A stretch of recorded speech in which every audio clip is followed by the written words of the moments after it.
আসসালামু আলাইকুম সুপ্রিয় শিক্ষার্থীবৃন্দ। আশা করি মহান আল্লাহর দয়ায় সকলেই ভালো আছো। তো আজকে আমরা আরেকটা শর্টকাট টেকনিকের ক্লাস নিয়ে হাজির হয়েছি। তো আজকের ক্লাসে থাকছে কিন্তু খুবই গুরুত্বপূর্ণ ৩টা অঙ্ক, যে ৩টা অঙ্ক বিভিন্ন ধরনের চাকরির পরীক্ষা থেকে শুরু করে আমাদের পাঠ্য বইয়ের অঙ্কের জন্য এবং এমসিকিউ সমাধানের জন্য খুবই সহায়ক।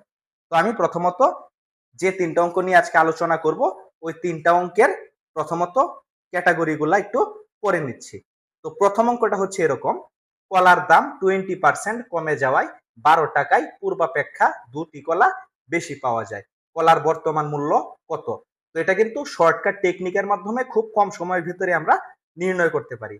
তো আমরা দ্বিতীয় অংশে রেখেছি, কোন পরীক্ষায় 30% শিক্ষার্থী ইংরেজি, 20% গণিত ও 15% উভয় বিষয়ে ফেল করেছে, শতকরা কতজন উভয় বিষয়ে পাশ করেছে?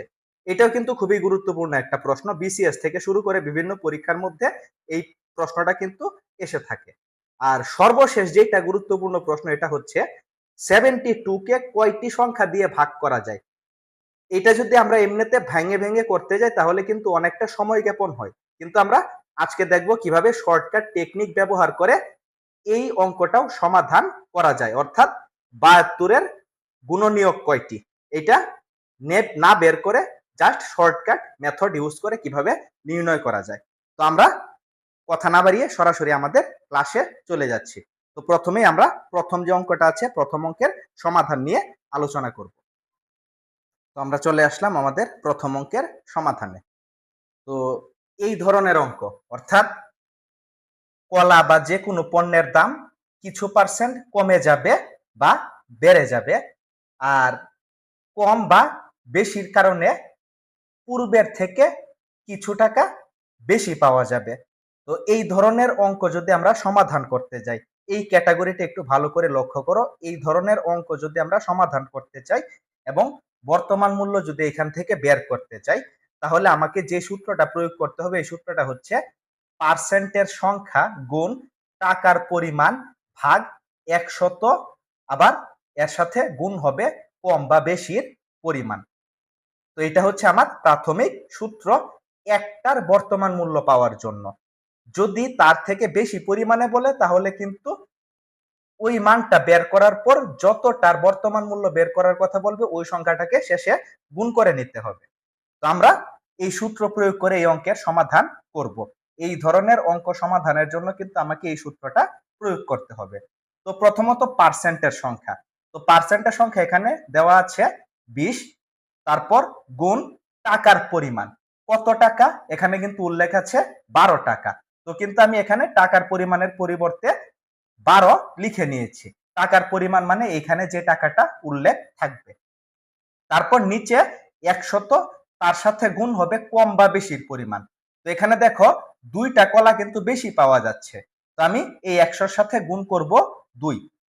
তো এখানে প্রথমত পার্সেন্টের সংখ্যাটা প্রথমত আমি লিখলাম, তারপর গুণ চিহ্ন দিয়ে টাকার পরিমাণ 12, তারপর বলা হয়েছে 2টা কলা বেশি পাওয়া যায়, তাই আমি 100-র সাথে 2 গুণ করে দিয়েছি। তো এভাবে কিন্তু আমরা সূত্র থেকে এই মানগুলা বসিয়ে নিলাম।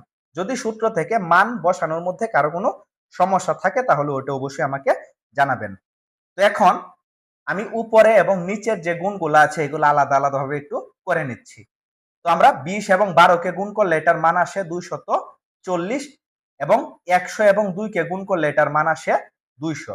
তারপর এই অংশের যদি আমরা ভাগ বা ক্যালকুলেশন করি তাহলে এটার আনসার আসে 1.2। দেখো আমরা কিন্তু খুব অল্প সময়ের ভিতরে এটা সমাধান করে ফেললাম। তো এখন আমাকে যদি বলতো যে 15টি কলার বর্তমান মূল্য কত, তাহলে এই যে 1.2 আছে, 1.2 এর সাথে আমি 15 গুণ করে ফেলতাম। যদি আমাকে বলতো 10টি কলার বর্তমান মূল্য কত, তাহলে এই মূল্যটার সাথে আমি 10-এর গুণ করে দিলেই কিন্তু আমার 10টি কলার বর্তমান মূল্য বের হয়ে আসতো। তো আমরা এই ট্রিক্সটা প্রয়োগ করে এই ধরনের জটিল অঙ্ক কিন্তু জাস্ট 5 থেকে 10 সেকেন্ডের ভিতরে সমাধান করে ফেলতে পারি খুব সহজতর নিয়মে। তো আমরা প্রথম অংশ কমপ্লিট করে নিয়েছি। এখন আমরা চলে যাব আমাদের 2 নাম্বার যে ফর্মুলা আছে 2 নাম্বার ফর্মুলাতে। তো আমরা চলে আসলাম আমাদের 2 নাম্বার অঙ্কের সমাধানে। 2 নাম্বার প্রশ্নটা ছিল এরকম: কোনো পরীক্ষায় 30% শিক্ষার্থী ইংরেজিতে, 20% গণিত ও 15% উভয় বিষয়ে ফেল করেছে। শতকরা কতজন উভয় বিষয়ে পাশ করেছে? এই ক্যাটাগরির যদি কোনো অঙ্ক থাকে, অথবা এরকমও থাকতে পারতো এত পার্সেন্ট শিক্ষার্থী মাছ পছন্দ করে, এত পার্সেন্ট শিক্ষার্থী মাংস পছন্দ করে, এত পার্সেন্ট শিক্ষার্থী দুধ পছন্দ করে। তো এই ধরনের যতগুলা প্রশ্ন থাকুক না কেন, আমরা কিন্তু জাস্ট এই সূত্রে অ্যাপ্লাই করব। এতজন একটা জিনিস পছন্দ করে বা একটা জায়গায় একজন স্টুডেন্টে ফেল করেছে, এই ধরনের প্রশ্নের সমাধান করার জন্য আমাকে যে সূত্রটা প্রয়োগ করতে হবে, সূত্রটা হচ্ছে এরকম: 100 মাইনাস এক বিষয় যতগুলা থাকবে, অর্থাৎ মাইনাস হবে যতগুলা এক বিষয় থাকবে ততক্ষণ, তারপর এর সাথে যোগ হবে সকল বিষয় এবং তার শেষে থাকবে পার্সেন্ট। তো প্রথমত 100, এখান থেকে মাইনাস হবে এক বিষয় যতগুলা থাকবে, যতগুলা এক বিষয় ততগুলা মাইনাস, তারপর সকল বিষয়ের অংশটা আবার প্লাস হবে। তো এখন আমরা সরাসরি এটা অ্যাপ্লাই করে দেখাচ্ছি। তো প্রথমত আমি সূত্র অনুসারে 100 দিয়ে নিলাম। তারপর একটু লক্ষ্য করো প্রশ্নের মধ্যে এক বিষয় কতবার আছে? এক বিষয় আছে এখানে একবার, এখানে আরেকবার। এক বিষয় আছে দুইবার, আমি কিন্তু দুইটা সংখ্যাকে মাইনাস করেছি। এক বিষয় একবার 30 আর একবার 20। শুধুমাত্র ইংরেজি, শুধুমাত্র গণিত, দুইটা বিষয় এক বিষয় করে দেওয়া আছে, তাই কিন্তু আমি এক বিষয় দুইবার মাইনাস করেছি। আমি কিন্তু লিখেছি যতগুলা থাকবে, যদি 3টা থাকতো এক বিষয় করে, তাহলে 3বার কিন্তু আমরা একটা বিষয়কে বিয়োগ করতাম। তারপর এটার সাথে প্লাস করতে হবে সকল বিষয়। সকল বলতে এখানে উভয় বিষয়ে ফেল করেছে 15%। তো এখানে যেহেতু দুইটা বিষয় আছে, তাই কিন্তু সকল বিষয় বলতে উভয় বিষয়টাকেই বোঝানো হয়েছে। তো উভয় বিষয়ের পরিমাণ কত? 15। তো এক বিষয় বলতে একটা করে বিষয়, আর সকল বিষয় মানে উভয় বিষয় বা তার থেকে বেশি বিষয়ের কথা এখানে উল্লেখ করা হয়েছে। তো আমরা ওই সংখ্যাটাকে প্লাস করে দিয়েছি। 100 মাইনাস এক বিষয় 30 আর এক বিষয় 20, দুইটাকে মাইনাস করেছি আর সকল বিষয়ের অংশটাকে প্লাস করেছি। আমার এতটুকুই হচ্ছে সূত্রের বেসিক অংশ। এখন এটার সাথে পার্সেন্ট দিয়ে আমি যদি এই ক্যালকুলেশনটা করি, সিম্পলি এই ক্যালকুলেশনটা করলে আমার মান আসে 65 এবং তার সাথে থাকছে পার্সেন্ট। দেখো এই অঙ্কটা কিন্তু আমরা খুব সহজেই সমাধান করে ফেললাম।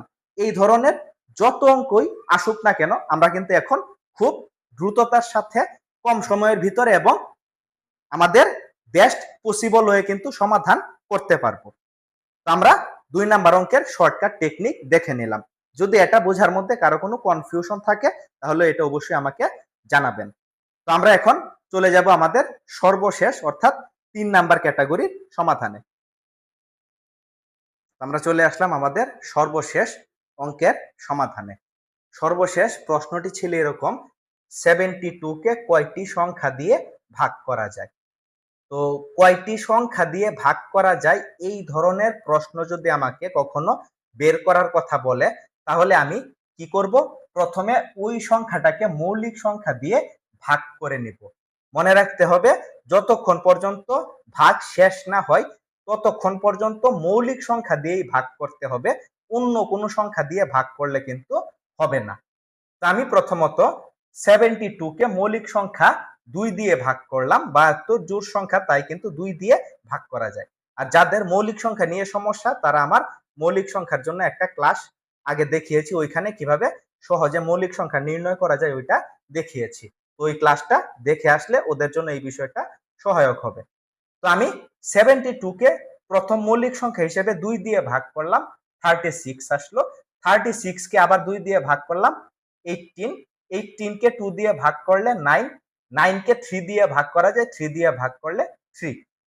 তো এখন দেখো এখানে 2 কয়টা আসলো? 3টা। তো আমরা মৌলিক সংখ্যা দিয়ে ভাগ করার পর একটা সংখ্যা যতবার আসবে ওই সংখ্যার উপর তার পরিমাণটা পাওয়ার হয়ে যাবে। এখানে 2 কিন্তু 3 বার এসেছে, তাই কিন্তু 2 এর উপরে পাওয়ার 3। 2 যদি 4 বার আসতো তাহলে 2 এর উপরে পাওয়ার 4 হতো। আবার 3 এখানে এসেছে 2 বার, তাই 3 এর উপরে পাওয়ার 2। অর্থাৎ একটা সংখ্যা যতবার আসবে ওই সংখ্যাটা লিখে তার পরিমাণটা তার পাওয়ার হয়ে যাবে। তো 3 2 বার আসলো, তাহলে 3 প্রথমে লিখে নিলাম, তারপর 3 কয়বার আসলো তার পরিমাণ হচ্ছে 2টা, তাই কিন্তু পাওয়ার হিসেবে 2 দিয়ে নিলাম। তো এখান থেকেই কিন্তু আমার ট্রিক্সটা শুরু হয়েছে। এখানে আরো অনেক সংখ্যাও কিন্তু হতে পারতো সংখ্যাটা যদি বড় থাকতো। তো এই ক্ষেত্রে আমরা কি করব? এই ক্ষেত্রে পাওয়ার গুলার সাথে 1 যোগ করে তারপর আমরা তাকে গুণ করব। প্রত্যেকটা পাওয়ারের সাথে 1 যোগ করে তারপর কিন্তু গুণ করব। এখানে যদি আরো বেশি সংখ্যা থাকতো এবং বেশি সংখ্যার উপরে পাওয়ার থাকতো তাহলে কিন্তু একই কাজ করতাম, প্রত্যেকটা পাওয়ারের সাথে 1 যোগ করতাম এবং সবগুলাকে একত্রে আবার গুণ করতাম। তো এখানে পাওয়ার আছে 3, এখানে পাওয়ার আছে 2। সংখ্যাগুলোকে ভুলে যাও, শুধুমাত্র পাওয়ার গুলাকে একটু চিন্তা করো। তো এখানে পাওয়ার 3, 3 এর সাথে আমি 1 যোগ করলাম। এখানে সংখ্যা 2, 2 এর সাথে আমি 1 যোগ করলাম। তো 3 আর 1 যোগ করলে 4, 2 আর 1 যোগ করলে 3, 4 আর 3 যোগ গুণ করলে হয় 12। অর্থাৎ 72 কে টোটাল 12টি সংখ্যা দিয়ে ভাগ করা যায়। অর্থাৎ 72 এর গুণনীয়ক সংখ্যা হচ্ছে 12টা। অথবা আমরা এই প্রশ্নটা এভাবে বলতে পারি 72 এর ভাজক সংখ্যা হচ্ছে 12টি। তো এটা কিন্তু আমরা খুব সহজেই পাওয়ারের মাধ্যমে সমাধান করে ফেলতে পারি কোনো ঝামেলা ছাড়াই। তো আমরা আজকে যে গুরুত্বপূর্ণ 3টা অঙ্ক নিয়ে আলোচনা করেছি, 3টা অঙ্কের মধ্যে যদি কারো কোনো জায়গায় সমস্যা থাকে তাহলে অবশ্যই এটা আমাকে কমেন্টের মাধ্যমে জানাবেন এবং আজকের ক্লাসটা কেমন লাগলো এটাও কিন্তু আমাকে জানাতে ভুলবেন না। তো আজকের মতো আমি এখানেই শেষ করছি। আগামী ক্লাসে অন্য কোনো একটা ট্রিক্স নিয়ে আবার আপনাদের সামনে হাজির হব। সেই পর্যন্ত সবাই ভালো থাকবেন, সুস্থ থাকবেন। সবাইকে ধন্যবাদ জানিয়ে আমার ক্লাস আজকের মতো এখানেই শেষ করছি। আসসালামু আলাইকুম।